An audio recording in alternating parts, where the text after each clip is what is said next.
नमस्कार भक्तों, आप सभी को वट सावित्री व्रत की हार्दिक शुभकामनाएं। स्वागत है आपका एक बार फिर प्राचीन ज्ञान टीवी चैनल में। आज हम आपको 2025 में पढ़ने वाली वट सावित्री पूजा के बारे में संपूर्ण जानकारी देने जा रहे हैं। दोस्तों, इस बार साल 2025 में वट सावित्री का व्रत कब रखा जाएगा, इसकी पूजा का शुभ मुहूर्त क्या है, पूजा विधि क्या है, व्रत में क्या खाना है क्या नहीं खाना, कौन सी चीज है जो दान में देना है और कौन सी चीज है जो हमें बिल्कुल भी ध्यान नहीं देना है, और वह कौन सी महिलाएं हैं जिनको वट सावित्री का व्रत बिल्कुल भी नहीं रखना चाहिए, पूजा कैसे करना है, किस विधि से करना है, किस दिन करना है, पूजा का शुभ मुहूर्त क्या रहेगा, पूजा विधि क्या रहेगी, संपूर्ण जानकारी आज हम आपको इस छोटी सी वीडियो के माध्यम से देने जा रहे हैं। दोस्तों, आपसे निवेदन है कि वीडियो के अंत तक आपको बने रहना है। वीडियो को काट काट कर नहीं देखना है, वीडियो को पूरा ही देखना होगा, तभी आपको संपूर्ण जानकारी प्राप्त होगी। दोस्तों, वट सावित्री व्रत के दिन चाहे कुछ करना या न करना, और यह एक काम जरूर से करना, अखंड लक्ष्मी और सौभाग्य की प्राप्ति होगी। दोस्तों, आज की वीडियो बहुत ही महत्वपूर्ण है, तो इस वीडियो को खास करके महिलाओं तक जरूर से शेयर कर दीजिएगा, क्योंकि सावित्री का व्रत शादीशुदा महिलाओं के लिए ही है। और हां, चैनल को सब्सक्राइब जरूर ही कर लीजिएगा, ताकि आने वाली नई वीडियो के नोटिफिकेशन आपको प्राप्त होते रहे।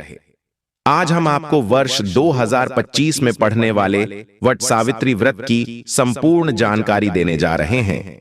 यह व्रत विशेष रूप से सुहागिन महिलाओं के लिए अत्यंत महत्वपूर्ण होता है, जिसे वे अपने पति की दीर्घायु, स्वास्थ्य और अखंड सौभाग्य की कामना के लिए करती हैं। इस वर्ष वट सावित्री व्रत सोमवार 26 मई 2025 को रखा जाएगा। इससे एक दिन पूर्व 25 मई को नहाय खाए की परंपरा निभाई जाएगी और व्रत का पारण 27 मई को किया जाएगा। अमावस्या तिथि का आरंभ 25 मई को संध्या 2:55 पर होगा और समापन 26 मई को अपराह्न 4:09 पर होगा।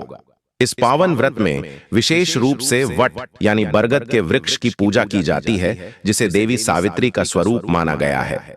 ऐसी मान्यता है कि इसी दिन देवी सावित्री ने अपने मृत पति सत्यवान को यमराज से वापस प्राप्त किया था। तभी से यह व्रत अखंड सौभाग्य और संतान प्राप्ति के लिए अत्यंत प्रभावशाली माना जाता है। यह व्रत मुख्यतः उत्तर भारत, बिहार, झारखंड, उत्तर प्रदेश, महाराष्ट्र और मध्य प्रदेश सहित विदेशों में रहने वाली भारतीय महिलाओं द्वारा भी श्रद्धापूर्वक किया जाता है। वट सावित्री व्रत की पूजा विधि को 2 चरणों में विभाजित किया जाता है। पहला नहाय खाए और दूसरा व्रत पूजन। नहाय खाए वाले दिन महिलाएं सूर्योदय से पहले उठकर स्नानादि कर शुद्ध सात्विक भोजन करती हैं। इस दिन प्याज, लहसुन, बैंगन, मसूर की दाल आदि तामसिक और अशुद्ध भोजन नहीं करना चाहिए। इस दिन महिलाएं अपने नाखून काटती हैं, बाल धोती हैं और हाथों में मेहंदी रचाती हैं। यदि परंपरा अनुसार आपके यहाँ व्रत में ठेकुआ चढ़ता है, तो इस दिन उसे बनाकर रख लें। अगले दिन व्रत वाले दिन महिलाएं प्रातःकाल स्नान कर स्वच्छ लाल या पीले वस्त्र धारण करें। आदर्श रूप से विवाह के समय की साड़ी या नई साड़ी पहनना शुभ माना गया है। इस दिन 16 श्रृंगार करना अनिवार्य माना गया है, जिसमें सिंदूर, बिंदी, चूड़ियां, पायल, बिछुआ, मंगलसूत्र, मेहंदी, मांग टीका, महावर आदि शामिल होते हैं। विशेष रूप से मांग में गाढ़ा और लंबा सिंदूर भरना चाहिए, जिससे पति की आयु लंबी होती है और माता सावित्री प्रसन्न होती हैं। चूड़ियां यदि संभव हो तो नई होनी चाहिए और सफेद, काली या नीली चूड़ियां नहीं पहननी चाहिए। पूजा के लिए यदि आप वट वृक्ष के नीचे नहीं जा सकते, तो आप एक दिन पहले ही उसकी टहनी लाकर रेत भरी टोकरी में स्थापित कर लें। साथ ही घर में ब्रह्मा सावित्री तथा सत्यवान सावित्री की मूर्तियों की स्थापना करें। सबसे पहले गौरी और गणेश जी की पूजा करें। गौरी माता की प्रतिमा हल्दी से और गणेश जी की प्रतिमा सुपारी में कलावा लपेट कर बनाई जा सकती है। पूजा स्थल पर एक खोजा अवश्य रखें, जो लाल कपड़े में रखा हुआ हो। इसके बाद आप आटे और हल्दी से एप्पल, मिट्टी के दीपक जैसा आकार बना लें, जिसे वट वृक्ष पर चढ़ाया जाएगा। पूजा सामग्री में आम का विशेष महत्व होता है, इसी से जल अर्पण किया जाता है और आम फल भी चढ़ाया जाता है। अन्य मौसमी फल जैसे तरबूज, खरबूज आदि भी चढ़ाए जा सकते हैं। पंखा, चना, गुड़, धूप, दीपक, जल कलश, सिंदूर, श्रृंगार सामग्री, कच्चा दूध, मूली और बरगद का फल भी अर्पित करें। पूजा के समय वट वृक्ष की 108 बार परिक्रमा करने का विधान है। यदि 108 बार न हो सके तो 51, 21 या 11 बार भी कर सकते हैं। परिक्रमा करते समय हाथ में चना या कोई गणन योग्य सामग्री रखें ताकि आप गिनती न भूलें। इस समय कच्चा सूत या मौली का धागा लेकर वृक्ष की परिक्रमा करते हुए उसे लपेटें। ध्यान रखें, यदि धागा टूट जाए तो परिक्रमा बंद न करें, निरंतर जारी रखें। वट सावित्री व्रत के अंत में पति पूजन की परंपरा भी होती है। पूजन के बाद महिलाएं घर लौटकर सबसे पहले अपने पति के चरणों को जल से धोती हैं, फिर उन्हें पंखा झलती है, टीका लगाती हैं और कलावा बांधती हैं। इसके बाद उन्हें व्रत का भोग अर्पित कर भोजन कराती है। इस दिन नमक का सेवन नहीं करना चाहिए। व्रती स्वयं भी दिन में केवल मीठा भोजन कर सकती है और वह भी सूर्यास्त से पूर्व ही करना चाहिए। सूर्यास्त के बाद कुछ भी खाना वर्जित होता है। व्रत का पारण अगले दिन प्रातः उचित विधि से किया जाता है। मित्रों, पौराणिक कथाओं के अनुसार वट वृक्ष में ब्रह्मा, विष्णु व महेश तीनों देवताओं का वास होता है। वट वृक्ष के नीचे ही सावित्री ने अपने पति सत्यवान को जीवित किया था। इसीलिए इस दिन वट वृक्ष के नीचे बैठकर पूजन और व्रत कथा सुनने से सभी मनोकामनाएं पूरी होती हैं। और ज्येष्ठ अमावस्या के दिन वट वृक्ष की परिक्रमा करने पर ब्रह्मा, विष्णु और महेश सुहागिनों को सदा सौभाग्यवती रहने का वरदान देते हैं। और दोस्तों, गांवों शहरों में हर कहीं जहां वट वृक्ष है, वहां सुहागिनों का समूह परंपरागत विश्वास से पूजा करती दिखाई देगा। अपने सुहाग की लंबी उम्र की कामना के लिए वट सावित्री अमावस्या पर सुहागिनों ने वट सावित्री पूजा करेंगी और कई स्थानों पर वट वृक्ष के तले में सुहागिनों का तांता नजर आएगा। सुहाग की कुशलता की कामना के साथ सुहागिनों ने परंपरागत तरीके से वट वृक्ष की पूजा कर व्रत रखेंगी और उनके द्वारा 24 पकवान और इतने ही प्रकार के फल व अनाज भी चढ़ाई जाएंगे। उसके बाद वट वृक्ष को धागा लपेटकर पूजा करके पति की लंबी उम्र की कामना की जाएगी। इस दिन सुहागिन महिलाएं वट के पेड़ की पूजा अर्चना कर अखंड सुहाग का वर मांगेगी और पूजा के लिए घर से सज धज के निकलेगी। दोस्तों, वट सावित्री की कथा भी इस प्रकार से है। प्रसिद्ध नागेश्वर देश के राजा थे। उनको संतान सुख नहीं प्राप्त था। इसके लिए उन्होंने 18 वर्ष तक कठोर तपस्या की, जिसके उपरांत सावित्री देवी ने कन्या प्राप्ति का वरदान दिया और इस वजह से जन्म लेने के बाद कन्या का नाम सावित्री रखा गया। कन्या बड़ी होकर बहुत ही रूपवान हुई और योग्य वर न मिलने की वजह से राजा दुखी रहते थे और राजा ने कन्या को खुद वर खोजने के लिए भेजा। तब भक्तों जंगल में उसकी मुलाकात सत्यवान से हुई। द्युमत्सेन के पुत्र सत्यवान को पति रूप में स्वीकार कर लिया और इस घटना की जानकारी के बाद आर्षि नारद जी ने अश्वपति से सत्यवान की अल्प आयु के बारे में बताया। तब भक्तों माता पिता ने बहुत समझाया, परंतु सावित्री अपने धर्म से नहीं हटी, जिनके जिद्द के आगे राजा को झुकना पड़ा और सावित्री और सत्यवान का विवाह हो गया। और भक्तों, सत्यवान बड़े गुणवान, धर्मात्मा और बलवान थे। वे अपने माता पिता का पूरा ख्याल रखते थे। तब सावित्री राजमहल छोड़कर जंगल की कुटिया में आ गई थीं। उन्होंने वस्त्राभूषणों का त्याग कर अपने अंधे सास ससुर की सेवा करती रहती थी और इस प्रकार से वह अपना जीवन यापन जंगल में बिताने लगी। तब भक्तों, सत्यवान की मृत्यु का दिन निकट आ गया और नारद ने सावित्री को पहले ही सत्यवान की मृत्यु के दिन के बारे में बता दिया था और समय नजदीक आने से सावित्री अधीर होने लगी, बहुत चिंतित होने लगी। उन्होंने 3 दिन पहले से ही उपवास शुरू कर दिया। तब नारद मुनि के कहने पर पितरों का पूजन किया और प्रत्येक दिन की तरह सत्यवान जब भोजन बनाने के लिए जंगल में लकड़ियां काटने जाने लगे, तब दोस्तों सावित्री उनके साथ गईं और वह सत्यवान के महाप्रयाण का दिन था, यानी कि सत्यवान का वह आखिरी दिन था प्राण त्यागने का। तब सत्यवान लकड़ी काटने पेड़ पर चढ़े, लेकिन सिर चकराने की वजह से नीचे उतर आए। तब मित्रों सावित्री ने पति का सिर अपनी गोद में रखकर उन्हें सहलाने लगीं। तभी मित्रों यमराज आते दिखे जो सत्यवान के प्राण लेकर जाने लगे। तब भक्तों सावित्री भी यमराज के पीछे पीछे जाने लगीं। उन्होंने बहुत मना किया, परंतु सावित्री ने कहा, जहां मेरे पतिदेव जाते हैं वहां मुझे जाना ही चाहिए। बार बार मना करने के बाद भी सावित्री पीछे पीछे चलती रहीं। तब सावित्री की निष्ठा और पतिपरायणता को देखकर यम ने सावित्री को वरदान मांगने को कहा। सावित्री ने एक एक करके वरदान मांगने शुरू किया। सावित्री के अंधे सास ससुर को आंखें दी, उसका खोया हुआ राज्य दिया, और यमराज ने फिर कहा कि सत्यवान को छोड़कर चाहे जो मांगना चाहे मांग सकती हो। इस पर सावित्री ने 100 संतानों और सौभाग्यवती का वरदान मांगा। तब यम ने बिना विचारे प्रसन्न होकर तथास्तु बोल दिया। वचनबद्ध यमराज आगे बढ़ने लगे। सावित्री ने कहा कि प्रभु, मैं एक पतिव्रता पत्नी हूं और आपने मुझे पुत्रवती होने का आशीर्वाद दिया है। यह सुनकर यमराज को सत्यवान के प्राण छोड़ने पड़े और सावित्री उसी वट वृक्ष के पास आ गईं जहां उसके पति का मृत शरीर पड़ा था। तब भक्तों सत्यवान जीवित हो गए, माता पिता को दिव्य ज्योति प्राप्त हो गई और उनका राज्य भी वापस मिल गया।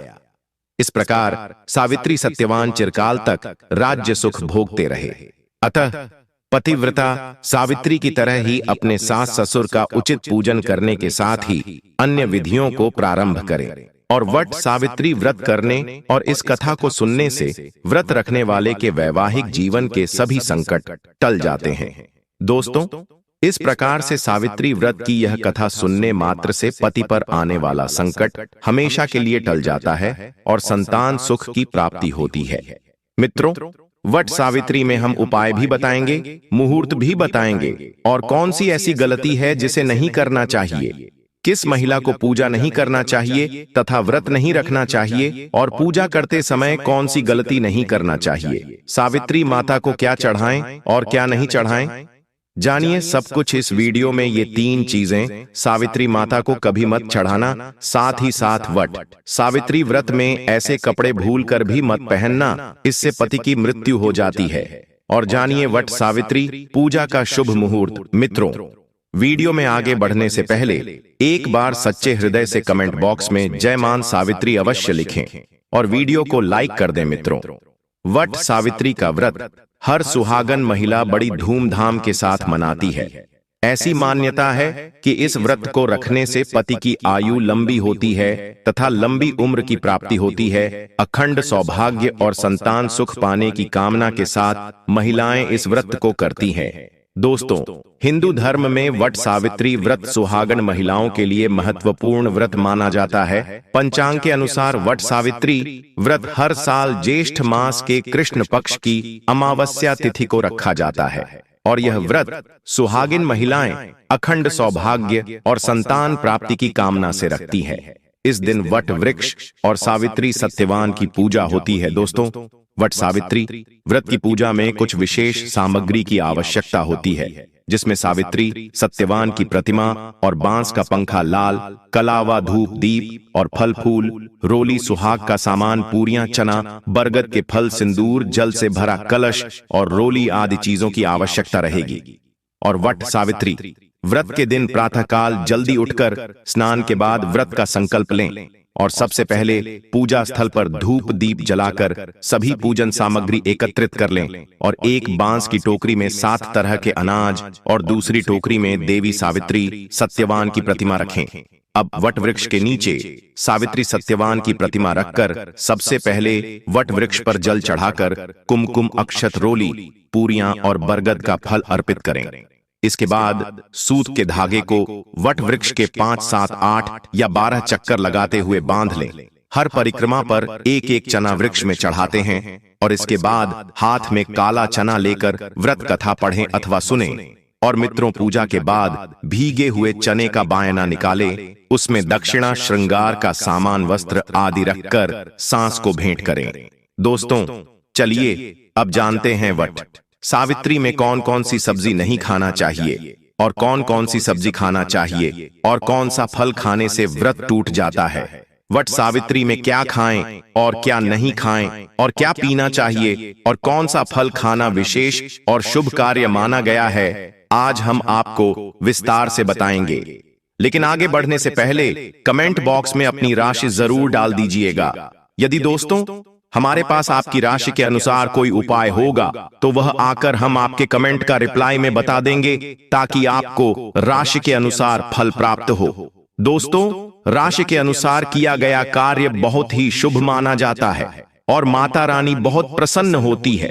और दोस्तों, आपसे निवेदन है कि कमेंट में माता रानी आपका स्वागत है हमारे घर में जरूर लिखें, ताकि माता रानी का आशीर्वाद आपके ऊपर सदा बना रहे हैं। और वीडियो आपको अच्छी लगे तो लाइक करना ना भूलें। दोस्तों, शास्त्रों के अनुसार बताए गए व्रत चाहे किसी भी प्रकार के क्यों ना हो, उनसे जुड़े नियम का पालन करना अति आवश्यक माना जाता है। क्योंकि दोस्तों, जो मन के मुताबिक किया जाए वह संघर्ष नहीं कहलाता। कहा जाता है कि मनोकामना को पूर्ण करने के लिए थोड़ा सा संघर्ष यानी कि तपस्या तो करनी ही पड़ती है।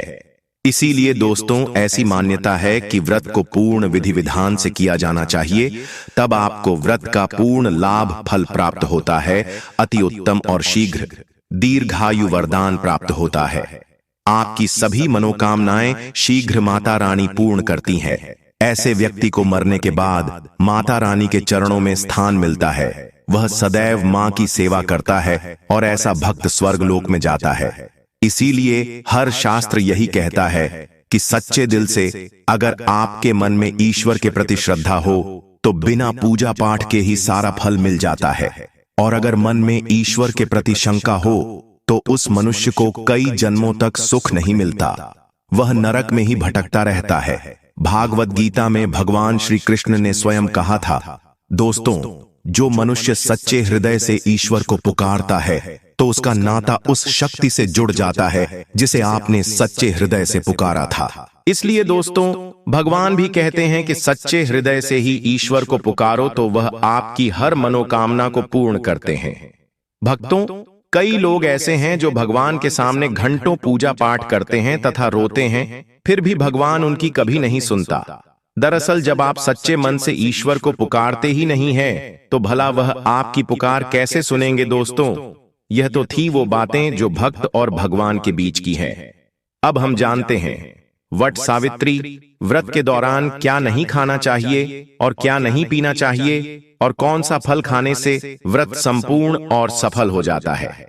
दोस्तों, हमारे चैनल प्राचीन ज्ञान को सब्सक्राइब जरूर करें और इस बेल आइकन को दबाना ना भूलें। तो आइए शुरू करते हैं। दोस्तों, आपको बता दें, भूल कर भी वट सावित्री व्रत के दिनों में पानी पूरी कभी मत खाना। अब दोस्तों, आपको यह भी बता दें कि वट सावित्री व्रत में पानी पूरी क्यों नहीं खानी चाहिए, क्योंकि उसमें लहसुन प्याज होता है और खट्टा भी होता है, जो व्रत को भंग कर सकता है, पाप लग सकता है।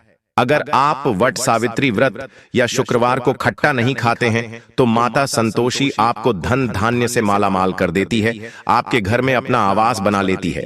दोस्तों, बस शुक्रवार के दिन इस चीज का त्याग करना चाहिए, पालन करना चाहिए। वट सावित्री व्रत में लहसुन प्याज और खट्टा, फिर चाहे आपने व्रत भी नहीं रखा है, फिर भी आपको शुक्रवार के दिन या अन्य दिनों में लहसुन प्याज नहीं खाना चाहिए।